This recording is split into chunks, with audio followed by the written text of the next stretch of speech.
Auto కార్మికుల సమస్యలు పరిష్కరించాలి అంటూ విశాఖపట్నం గాజువాక ప్రాంతం నుంచి అమరావతి వరకు కూడా ప్రత్యేకంగా సైకిల్ యాత్ర చేపట్టాడు ఒక ఆటో డ్రైవర్. శ్రీశక్తి పథకం కింద ప్రభుత్వం మహిళలకు ఉచిత బస్సు ప్రయాణం వరకు సంతోషమైనప్పటికీ కూడా మహిళలు ఆటోలు ఎక్కకపోవడం కారణంగా మా పరిస్థితి ఏ విధంగా ఉందో తెలుసా, ప్రభుత్వ కార్యక్రమాలకు మేము వ్యతిరేకం కాదు, కానీ మా సమస్యలు ఏంటో మీకు తెలుసా అంటూ ఆటో డ్రైవర్ నరిబిగించారు. దాదాపు 400 కిలోమీటర్లు ఈ సైకిల్ యాత్రకి తొక్కేందుకు సైకిల్ తక్కుని ప్రతి ఊరిలో వారి సమస్యలు వెలబుచ్చుకునే విధంగా ముందుకు వెళ్తున్న పరిస్థితి మాత్రం నెలకొంది. గాజువాక సంబంధించి ఆటో స్టాండ్ అధ్యక్షుడు గొలగాని అప్పలరాజు ఆధ్వర్యంలో సిరియాల హరే రామ్ సుమారు 400 కిలోమీటర్ల సైకిల్ యాత్ర చేపట్టాడు. ఈ నేపథ్యంలో కాకినాడకు సంబంధించి ఎర్రవరంకి ఆటో డ్రైవర్ చేరుకున్నాడు. స్థానిక ఆటో డ్రైవర్లంతా కూడా వారి కోసం చేస్తున్న ఈ యాత్రకు మద్దతు తెలిపారు. ఈ సందర్భంగా వారితో కలిసి సైకిల్ యాత్రలో స్థానిక ఆటో డ్రైవర్లు, కాకినాడకు సంబంధించిన ఆటో డ్రైవర్లు కూడా పాల్గొన్నారు. సందర్భంగా ఆయన ప్రత్యేకంగా మీడియాతో మాట్లాడారు. ప్రభుత్వ ఈ పథకాలకు మేము వ్యతిరేకం కాదు, కానీ ప్రస్తుతం ఆటో డ్రైవర్ల పరిస్థితి దీనాతి దీనంగా ఉంది. ఇది గుర్తించి ఆటో డ్రైవర్లకు ఉపాధి కల్పించాలి. ఉపాధితో పాటు ఏదైతే ఆర్టీసీ వంటి డ్రైవర్లు కాంట్రాక్ట్ బేసిక్ మీద తీసుకుంటున్నారో అలాంటివి మొదటి ప్రాధాన్యత ఆటో డ్రైవర్లకు కల్పించాలి. అసలు ఆటో డ్రైవర్ల కష్టాలు ఏ విధంగా ఉంటాయో ప్రభుత్వానికి తెలుసా అంటూ కన్నీరు పెట్టుకుంటూ పేర్కొన్న పరిస్థితి మాత్రం నెలకొంది. అమరావతిలో ముఖ్యమంత్రి చంద్రబాబు, ఉప ముఖ్యమంత్రి పవన్ కళ్యాణ్, ముఖ్యంగా యువన మంత్రి నారా లోకేష్ కు ఈ కష్టాలు నేరుగా విన్నవించుకుంటాం సైకిల్ పై వెళ్ళి అంటూ కూడా పేర్కొన్న పరిస్థితి మాత్రం నెలకొంది. ప్రస్తుతం ఈ సైకిల్ యాత్ర గోదావరి జిల్లాలో కొనసాగుతుంది. దాదాపు ఈ యాత్ర మరొక నెల రోజుల పాటు ఈ జిల్లాల మీదుగా వెళ్ళి అమరావతి చేరుకునే అవకాశం కనిపిస్తుంది.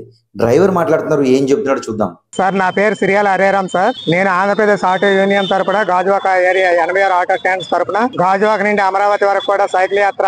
ఈ ప్రభుత్వానికి మేము వ్యతిరేకం కాదు, ఉపాధి కల్పించడం, ఆటో కార్మికులకు ఉపాధి కల్పించడం కోసమే ఈ సైకిల్ యాత్ర యొక్క ముఖ్య ఉద్దేశం సార్. స్త్రీశక్తి ఏదైతే పథకం ఉందో దానివల్ల పూర్తిగా మేము ఉపాధి కోల్పోయాము. ఆ స్త్రీశక్తి పథకానికి బదులుగా మాకు స్త్రీలకు నగదు బదిలీ పథకం ప్రవేశపెట్టి ఉపాధి కల్పించవలసిందిగా కోరుతున్నాం సార్. అది సాధ్యం కాని ఏళ్లలో ఆర్టీసీలో మాకు ఇప్పుడు కొత్తగా వచ్చిన ఆర్టీసీలో డ్రైవర్ పోస్టులు అయితేనేమి, కండక్టర్ పోస్టులు అయితేనేమి, ఆటో ట్యాక్స్ క్యాబ్ డ్రైవర్లకు మాత్రమే మొదటి ప్రిఫరెన్స్ ఇస్తూ అందులోకి తీసుకోవాలి సార్.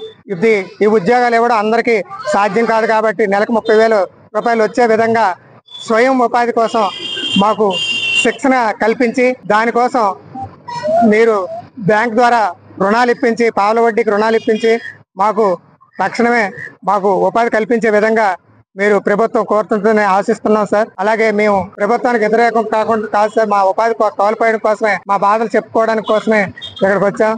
చంద్రబాబు నాయుడు గారికి, నారా లోకేష్ గారికి, అలాగే మన డిప్యూటీ సీఎం పవన్ కళ్యాణ్ గారికి, మన టీడీపీ అధ్యక్షుడు పల్లా శ్రీనివాసరావు గారు కూడా నేను ఇదే విన్నవించుకుంటున్నాను సార్. మేము ఆటో కార్మికులు ఎవరం కూడా ప్రభుత్వానికి వ్యతిరేకం కాదు, మా ఉపాధి కోల్పోయింది, ఇది తెలియజేయడం కోసమే మా యొక్క ముఖ్య ఉద్దేశం.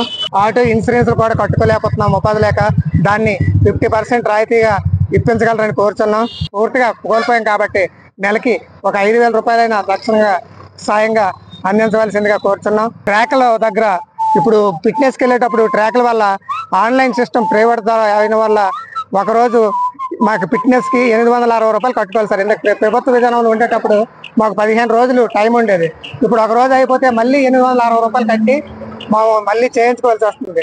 చదువుల కోసం ప్రభుత్వ ప్రైవేట్ పాఠశాలల్లో మాకు 50% రాయితీ వచ్చేటట్టుగా కూడా ప్రభుత్వం ఆలోచించవలసిందిగా మేము కోరుకుంటున్నాం సార్. మేమంతా కూడా మీ ప్రభుత్వాన్ని మెచ్చే మీకు మళ్ళీ ఓట్లు వేయడం జరిగింది సార్. మీరు ఉంటేనే అందరికీ ఉపాధి కలుగుతుందని మేము నమ్మి ఓట్లు వేయడం జరుగుతుంది సార్.